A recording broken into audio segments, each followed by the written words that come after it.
সূর্যের আলো তোমার চোখে পড়ছিল। চলো আমরা বেরোই। চলো তোমাদেরকে একটা সুন্দর জায়গায় নিয়ে যাই। তুই কি ওই জায়গাটার কথা বলছিস? হ্যাঁ। কিন্তু কথা ছিল ওই জায়গাটায় আমরা আর কাউকে নিয়ে যাব না।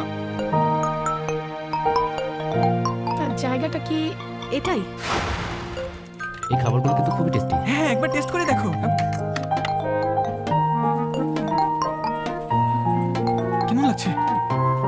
অদ্ভুত।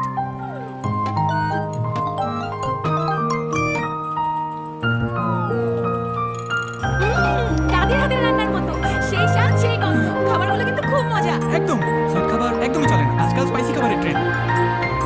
হ্যাঁ, খাবারগুলো দারুণ। Thank you.